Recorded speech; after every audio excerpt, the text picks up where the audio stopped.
Hello YouTube, this is Chris, and this is Banished. It is a city building strategy game where you control a bunch of just exiled travelers, I guess.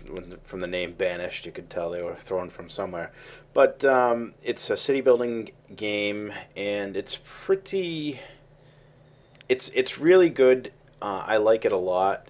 It is kind of limited, and hopefully maybe in the future there'll be some DLC or something to add. I mean, you can have disasters, but I would like to see maybe some wild animals or some kind of defensive aspect to the game. But it's very easy to learn and very easy to play, but it's difficult to master. It'll take you a while. This is my first playthrough, which didn't go as well as I had hoped.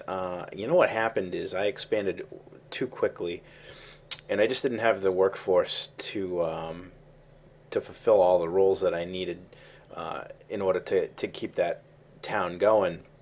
But also, I didn't build a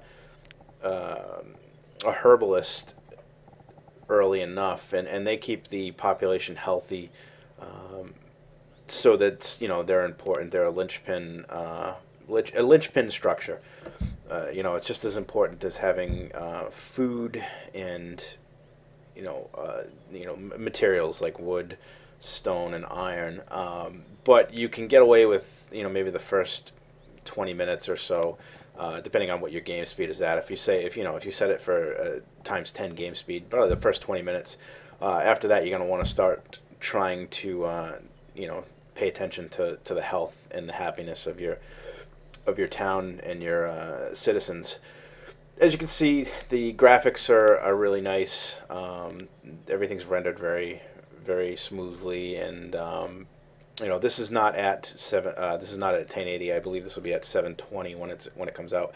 But I mean, you can see that they put a lot of thought into the graphics themselves, and you use the menu bar on the right to perform actions, build. You can have your citizens clear just trees, or you can have them clear everything. And right now I'm having them clear everything. But you can pick just the iron ore or the stone or the trees individually. So they'll leave that stuff. A lot of times you might want to leave the forest up because you have hunters that use the forest, or the herbalists that need the forest because of the full-grown trees, and you have a forester who actually plants seed saplings and keeps that kind of a self-sustaining industry itself. One thing that you might want to pay attention to is just the storage space, because you can run out of storage space and then everyone's running around everywhere to do things. But the more centralized you can have that storage space, the better. And putting roads down, it's like as important as in SimCity, putting the road network down to give you an idea of what your city will look like. City planning is very important in real life, and it just makes the game a little bit more manageable if you do it here. So, as you can see, I'm trying to get some kind of layout where everything's kind of centralized. Maybe the houses are on the outside of the ring, and then you have these storage facilities on the inside with maybe some of the civil structures like the town hall and stuff like that. And then you just move, make things, you clear out land, and then you fill it in with stuff, and be building a farm. And I usually try to build the first field as big as I can, and I think 15 by 15 is the limit. So you'll see that I'll do that shortly. But you also want to make sure you get houses going as soon as possible, because you want your citizens to have a house. If not, they'll freeze in the winter. They'll get really unhappy, and they'll probably end up getting sick and dying. So you want to make that a priority as well. So I mean, I guess the priorities would be housing,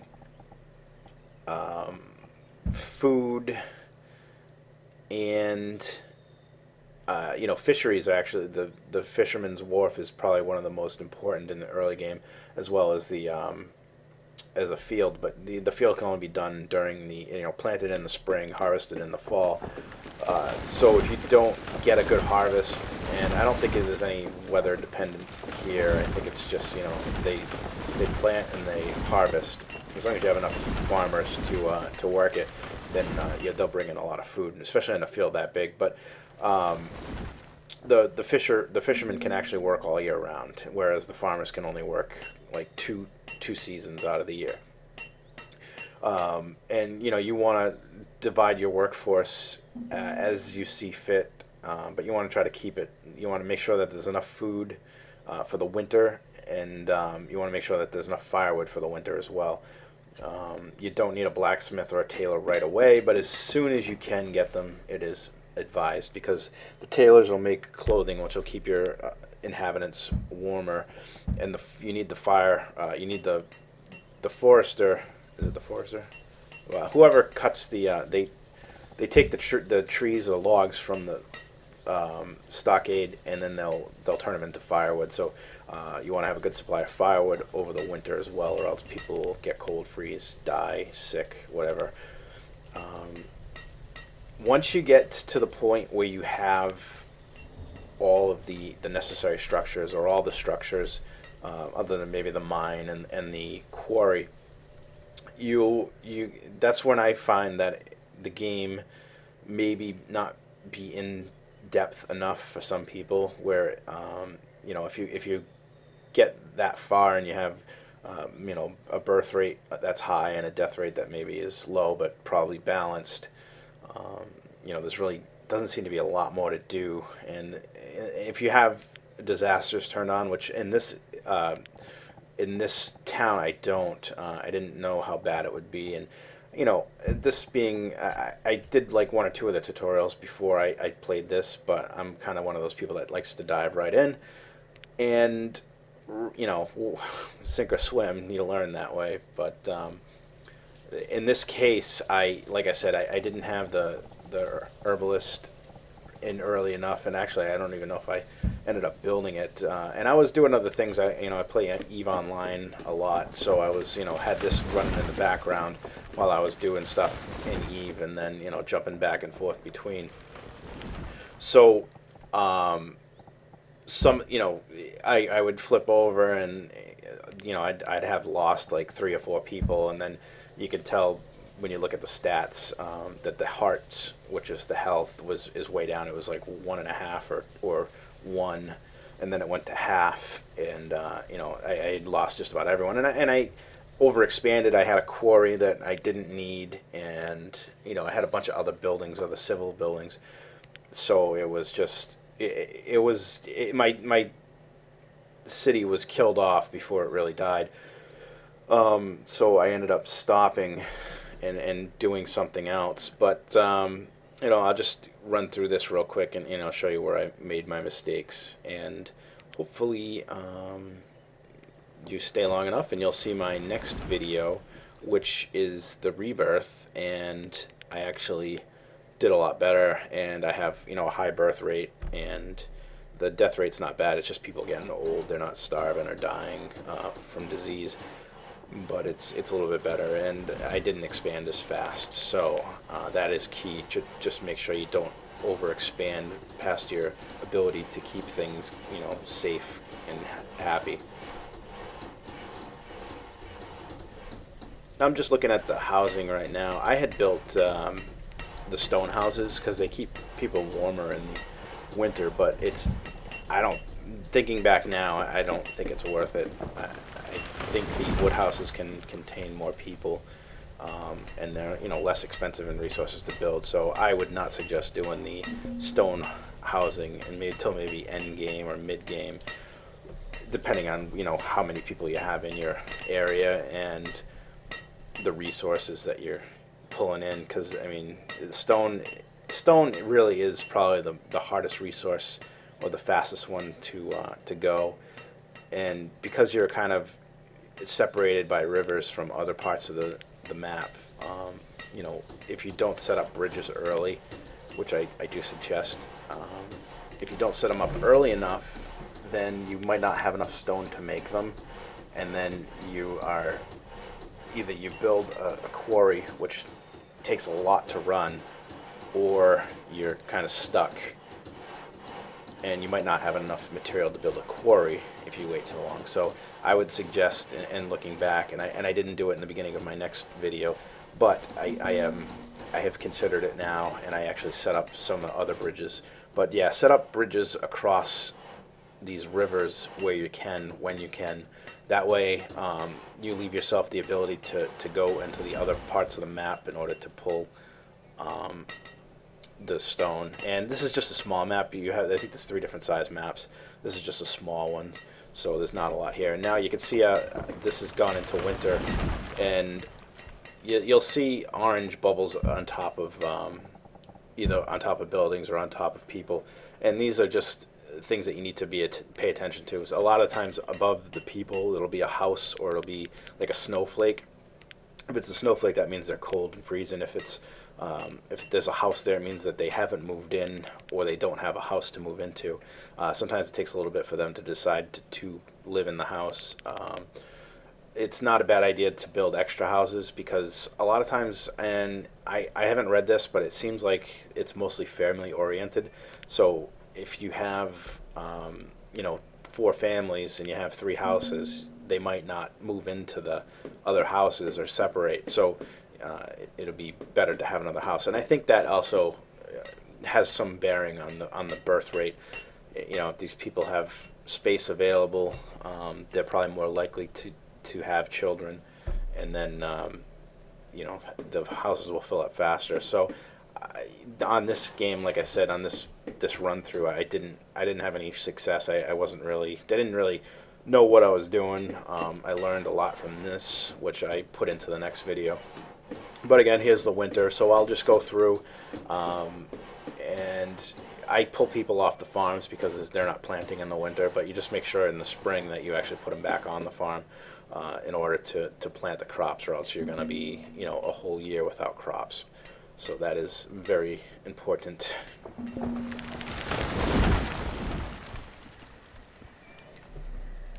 Okay, we're back in the spring. The winter thaw is over. I am setting up the field to plant.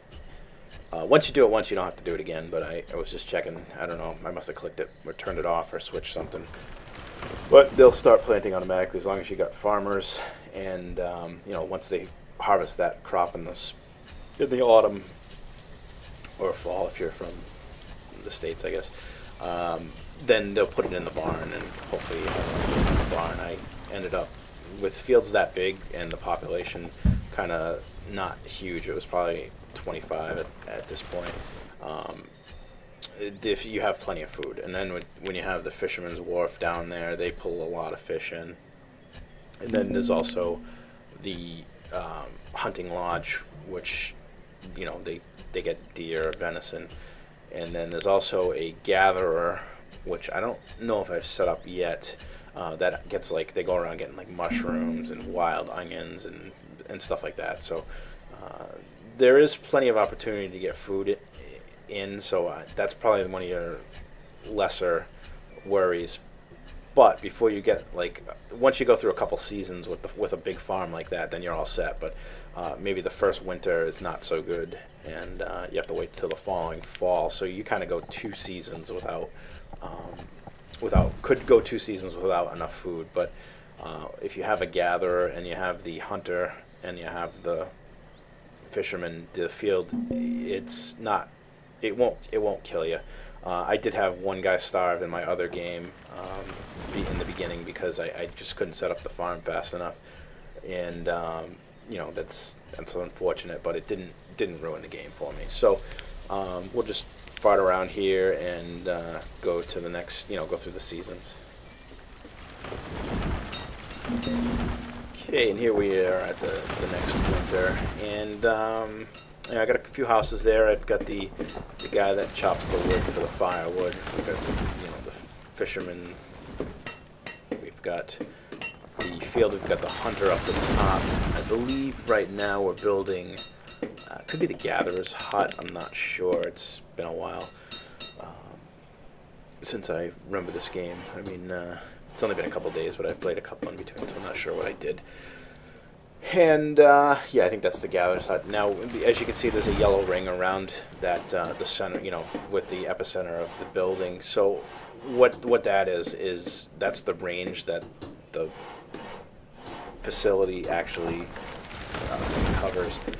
And the same thing with the hut for the hunter. They'll do anything within that circle.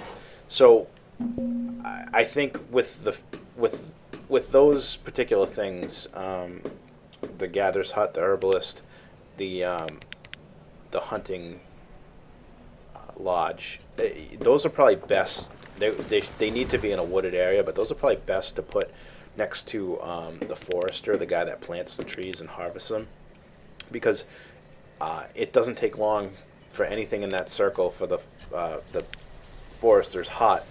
It doesn't take long for all those trees to grow into that circle. So those are best to put there because they'll get them, the best efficiency, which I didn't know at the time. Like I said, not reading anything and doing only a couple tutorials. I just kind of went in blind. And you might notice, I think I probably skipped over the part where I actually built it, but I moved the storage stockade area, which houses the ore, the logs and the firewood, as well as the stone. I made that a lot bigger, and I went to the biggest size I could, and I don't remember the exact size, but it's somewhere around like maybe 10 by 10 or something. That is a good thing to do early because you want everyone to bring back those resources to that resource area or for storage. And it's good to make that centralized to your city or town, but you think ahead and see where which direction you're going to be building in, because what you think is the center right now might only be the outskirts later on. You might have moved in a different direction. So I mean, just trying to plan ahead is a good idea, but it's not that critical as long as they bring the materials back to an area that's near your town. That's good enough. And the same with the barn and the food. It's good to keep the farm area and orchards and the pastures near the barn, because all the food goes there to be stored until you get like a marketplace, and then some of it goes to the marketplace and some of it goes to the barn. But it also makes the walk shorter, so they get into your inventory sooner. And that's similar to a lot of the games like Age of Empires or something. You kind of want to have your resource harvesting things near the storage if you can. Sometimes it's not always possible, like in those games where the forests are where they are. You can't plant them like in this game. Then it's really not as easy to do, and it's probably not as critical, but it just makes the game go by a little easier when you don't have to wait for stuff to be moved around. Now, you can pause the construction of buildings, and I do so at sometimes because in order they get the material from the storage place, and if it doesn't have it there, then you have to have them physically go get it. And then if you do that and the building's not paused, they'll go right to the storage area, and then they'll go right to the building to build. Sometimes it's just easier to have all the materials brought to the storage area and then start building, because these guys go to the tree or wherever and then go back, and then they bring it to the construction site, and then they go back all the way to the tree. So it might take a little bit longer, but it's more efficient to have them just bring it all back to one spot and then switch it over and start building, so they don't have to run that extra long time. I don't know, it just makes more sense to me. It might not to anyone else, I don't know. But I just found that it was a little bit easier.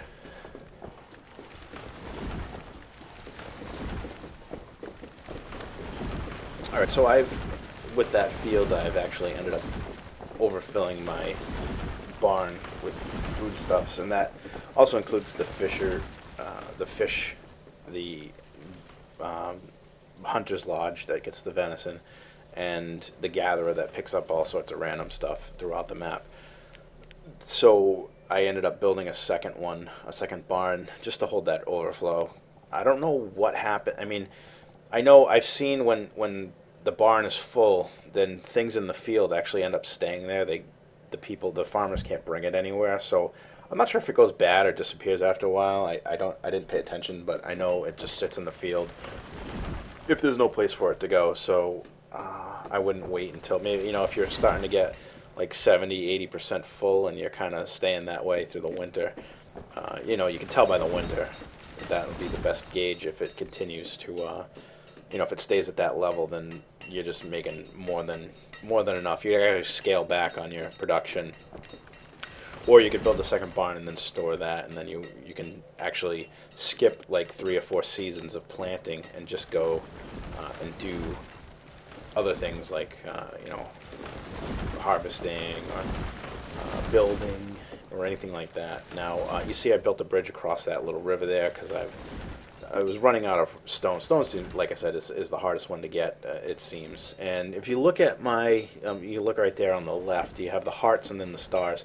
Well, the stars are the happiness of the people, and that's not too bad to keep up. I will tell you that if you build the cemetery, that helps, because when people start dying of old age and stuff, they'll get sad. But if they have a cemetery, they can go visit, and it kind of alleviates that sadness. Other than that, you just have to make a bunch of alcohol, which helps too. That's whatever. But you can see the hearts. I'm down to about 2.5 hearts, and that's not good because I don't have any way to keep my people happy and healthy. In my next game, I built the herbalist really quick, and I have only 1/2 a heart missing, so it makes a big difference. Now I built the quarry here, and you can see it. It's that mudded area. It was not a good idea. It takes like really 15 people to make efficient. So when you only have like 20, 25 people, and then they'll start dying off soon. It's really not. It's a waste of time. It's a waste of resources to build, and people could be better suited for other jobs. I also have the town hall here. That's that big structure to the right of that highlighted wood chopper. That gives you a bunch of information. You can also accept nomads if they happen to go by your town. Sometimes they'll say, "Hey, we got 3 people. Can we move into your town?" And I don't see any reason why not. It's not like they're cannibalistic murderers or something.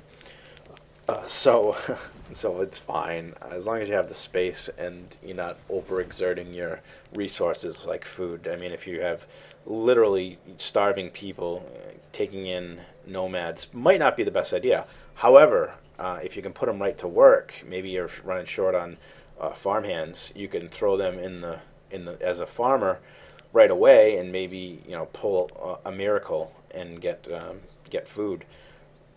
That's it could happen. I don't know. I haven't had that happen to me yet. I've only had 2 nomads, one in this game and then one in another game, approach the town hall. I don't think they will come here without the town hall. So, you want to do that. It's good to have because it gives you a bunch of reports that you can look at, but nothing that you can't garner from the menu bar down at the bottom. I mean, there might be a little bit more. There's graphs and stuff, I think, but it's really not that important. So I am just gonna clear out an area down there and take out some trees, and right now it's okay. That, I mean, the town's not bad, but and see, I already went down another heart, it looks like, from what I can see. So they're dropping fast. I got an orchard up there, and you can use the fruit to make ale, so that'll be good for happiness once that happens.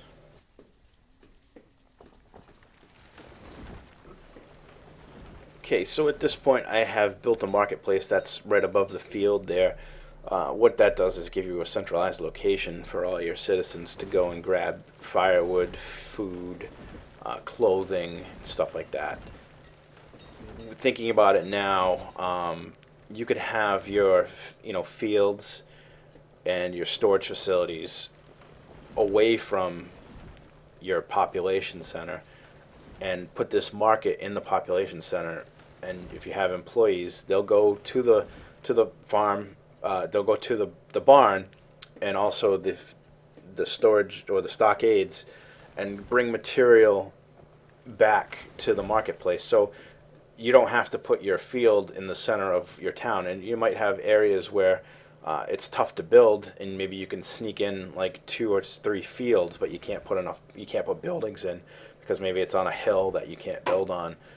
So that's something that you could consider, and also it just makes it easier for people to quickly go get what they need. So, if they're cold in the winter, they don't have to walk as far, and they'll have a steady supply of firewood or whatever it is.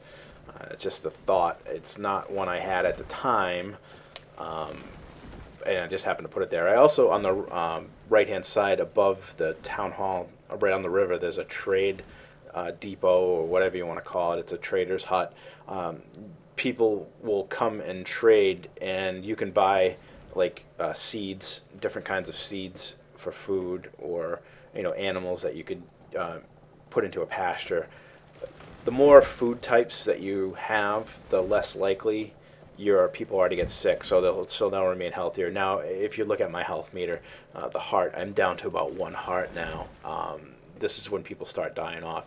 Now, these people are getting old as it is. They've been, they were in their 20s and 30s when this map started. So, once they get up to 50, 60, they'll start dying. And if you don't have births to take over where they leave, then you end up with a very small population. And I think it went down to about 14 or so, and then I stopped. But you really can't do a lot, because you need like 6 or 7 people to do the farm. That you need, the hunters, the gatherers. I did build a doctor's office, but you don't need one. You just need the herbalist. And once the town gets a lot bigger, maybe you do need it. I haven't gotten to an area that big, so every time I leave the screen, it automatically jumps up to the left. And as I said, this is like the end of the era here, and people start dying. So I got this on Steam. It was, I believe it was $20. I feel it's worth it, and I'll continue playing. And like I said, I have another video. I just gotta put my narration to it and get it out. But check out the game, and maybe you can figure out better, more efficient ways to do things and how to set up your town. And leave a comment. I'd love to hear about it. But for now, I am going to end it with this. The video is a little bit longer than I wanted, but it's still under 30 minutes. So I cut out a lot of stuff, but I think it was informative, and I hope you agree. As always, thanks for watching, and check out my other videos, Kerbal Space Program. I'll be putting up some EVE Online videos, maybe some instructional videos for industry, because that's what I'm involved in right now. And maybe some PvP combat. But I have some other games out there that you can check out, and I appreciate you stopping by. So leave your likes, comments, and please subscribe, and let me know if you want to see any other games, or if you want me to take a different approach to any of the ones that I have, any of the videos I have up there. And, all right, thanks.